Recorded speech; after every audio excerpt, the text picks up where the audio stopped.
Freddy P, happy to have you on the platform, my man. What's happening, man? Happy to be here. Hey, man, we finally got you on the platform, man. I've been trying to get you on the platform for a good minute now, man. Oh man, I'm glad we made it happen. When I look in there, I be telling people like, man, go ahead and hit Sean. You hit this guy right here, he gonna get it done. Cause you hit me, bro. I ain't, man. I'm gonna talk circles, man. You know. Yeah, shout out to Sean, man, for making this happen, man. Cool dude. So before we get into the interview, refresh the audience memory on where they might know you from. Well, I'm Freddy P. You know, I'm from making the band Platinum group. I'm from Liberty City, Miami, Florida. I'm like 1/6 of the band. I always been the one that was like, standoffish, always the quiet one. You know how that be. You always got one in every group. Yeah, you was the quiet one that didn't care, man. You didn't care who Diddy was, man. But I gotta ask you, speaking of Diddy, how you Oh, feel man. about the Oh, situation he going through right now? it was to me honestly, and this ain't no slight. It's just I like to see people get they just do. Like if he was innocent, I'd be speaking up. Like leave that man alone, cause I hate bullies. But if I don't feel like he guilty, I just feel like, bro, it's there. Like all them people ain't lying, and then you know when a person lie because they going don't you know when a person lying, they ain't going into detail. Like it's certain things, and people always trying to blame Cassie. Like no, bro, like you ain't never been around a billionaire before, so you can't be around that. You don't know how to judge that situation when somebody like it's kind of like the dude you ever seen the commercial. They hold a daughter, and you like, you gotta be quicker than that. They gonna keep dangling the money in your face. You gonna kiss like the carrot in front of the rabbit. You see the food, you gonna keep chasing it, and eventually you gonna feel like, why would I quit? And I done got to the 12th grade. Like, who gets to the 12th grade and quit school? So if you go through so many levels of embarrassment, whatever you want to call it, and then you get to where you feel like I surpassed a lot of stuff. I done did the worst of the worst. You go to feeling like, okay, I want to be compensated. But far as his crib, man, I just feel like, man, they deserve it. You know what I'm saying? You see he quiet. You gotta look at the surroundings. Like people like, why his friends ain't talking? Why? Woo, woo, woo, woo, woo. First of all, everybody know this shit been we been talking about this shit since I was a kid. Everybody fucking know. You know what I'm saying? Ain't no sitting around to be acting like it's brand new right now. That shit irritates me. Even when I see niggas scared to speak up, and all them niggas freaks. And then when you see the ones speak up for them, it's because they got shit to hide, and they know when this shit come around on me, or if this shit come around on me, I don't want to. I know, I'm gonna be looking for alliances. I'm gonna be looking for people to step up for me. You get what I'm saying? What's crazy to me, man, is some of the names that's popping on. I see Harv.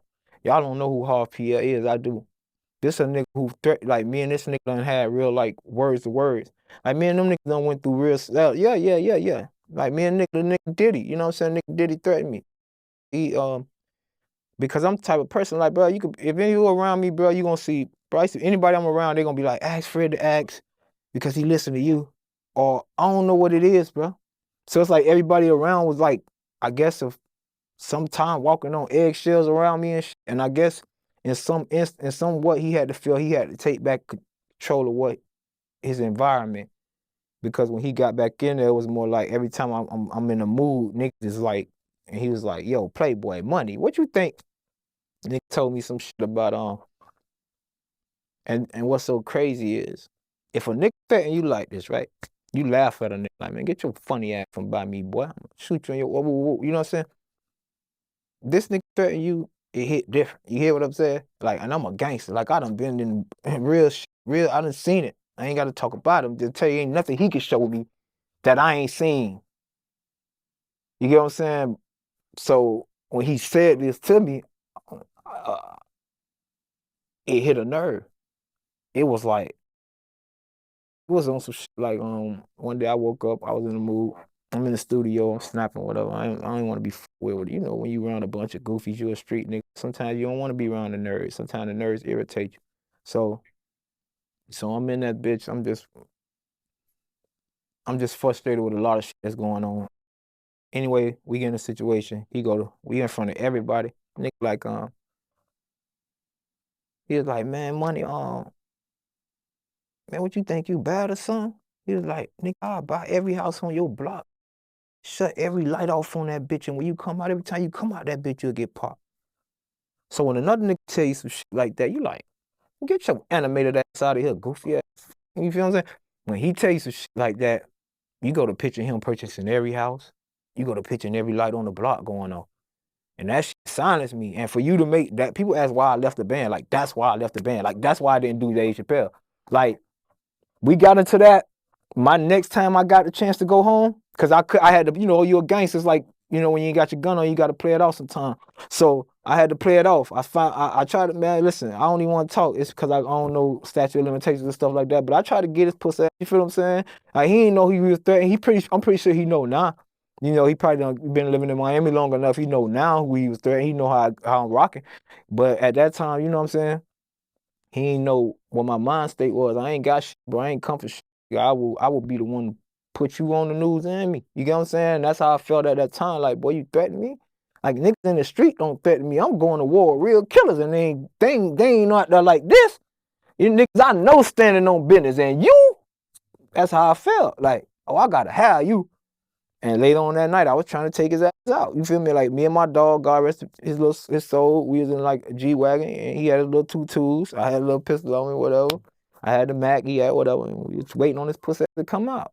Because we had a meeting at 1 o'clock that night. So I knew in my mind that, okay, we got into this earlier that day, so my time frame was, let me get back. So from like 11, no, we got out there like 10:40 something. So from like 10:40, so we had to do do a little homework or whatever. Made sure we could get right back to the West Side Highway because it was like these little alleys and shit. So we had to do our homework because out there, you got to make sure police ain't parked and walking around and standing on the block in Manhattan. So my mindset was different. It's dumb right now, and I'm glad I didn't because I probably would have died or got a prison sentence or something like that. But it's just how he had me feeling after the conversation. And then, and he said some other shit. He was like, somebody, he was like, what? Nick, he was like, you could walk out the studio right now, and somebody just walk up and pop you. He was like, I don't want to see you die or nothing like that, but Nick in the knee or something. He was like, he was basically like, you better control yourself, like, you better humble yourself. And I done been there. I know how it is when you at Apex and you at the top with the big dog. He got a, he probably ain't really want to do that. Our relationship was different. You get what I'm saying? Like, I was quiet. He respected me. He never really disrespected me. I seen him disrespect a lot of people. I seen him talk crazy to a lot of people. He had a lot of respect for me. You know what I'm saying? When we hung out, we talked about thug shit. Like, we hung out one time. We went out to a club, and he put me one on my own. You feel me? Like, he bought me. I'm at the end of some couch. It's Dame Dash. Just a bunch of motherfuckers. Just like dark as my type of environment, but it's quiet as everybody mind their own business. And it's like a horseshoe couch. And he at the top of that bitch with like 8 bitches and shit. I done seen Puffy do some wild shit. I done seen Puffy like finger bitches in the club, like in front of everybody. Like, I done seen Puff do some wild shit. I ain't never seen no man on man shit, but in my mind, I already knew what was going on around me. I just didn't know it was hard. I didn't know it was certain niggas. And now when I'm looking at it, I'm like, oh, he done got all of them. See, when I'm hearing what he offer, I'm like, oh, he done got them all. When he see all these rappers out here with this money popping up mysteriously and they looking like good investors and all that, no. Niggas on that Diddy package pen. You get what I'm saying? Oh, yeah, you see niggas getting houses, niggas offering $20, $30 million for your butthole, shit like that. You know what I'm saying? That's crazy. And I can understand most of them niggas, pause, no Diddy. I can't understand, but I can understand most niggas. Most niggas is weak. Most niggas ain't from that. You get what I'm saying? They only there to provide. Most niggas can get drunk and get took care of. Most niggas, without money, could get slapped the fuck around in their hood. Like, without money, no nigga ever slapped me in my hood. Before, you could go ask my ops, and them niggas don't like me to this day, but they gonna tell you one thing about him. That nigga ain't nothing to be played with, boy. He gonna get in. He gonna get it in. Don't let him, you feel me? And I'm gonna give them their respect, you know what I'm saying? Like, I know they stand on business, you feel me? It's just what real niggas do. But him, he gonna pick on weak niggas. He keep them. I see the difference of the relationships he have with them. He rather have, and I get it, cause I like hanging with nerds. Like, sometimes when you a gangster, you want to be around the cool niggas. Like, when you look at everybody like the nigga J Hood, it's a nigga from Chicago. He always talk about King Von, and they like, well, how these two niggas mix? Like, well, when you a nigga like Von, you want to be around the coolness. You don't want to be around the gangsters, the fake thug niggas, because you know what you really about. You on 10. So a little minor subject that this nigga might want to argue with somebody, your mind is, I'm finna go jump in the car and take care of that, because it ain't even about the mind state don't come from wanting to be a killer and want to be a thug. It's come from paranoia and not wanting to get caught first. People think you like that because you just like that. No, you like that because you threaten my life, and now I take it more serious than everybody else. Like, I fear you might come, so I'm gonna come get you on a way that you never seen before, or I'm gonna attempt to. Like, not me. I'm just saying that's how I would that's how I would handle it. you know. Right, right.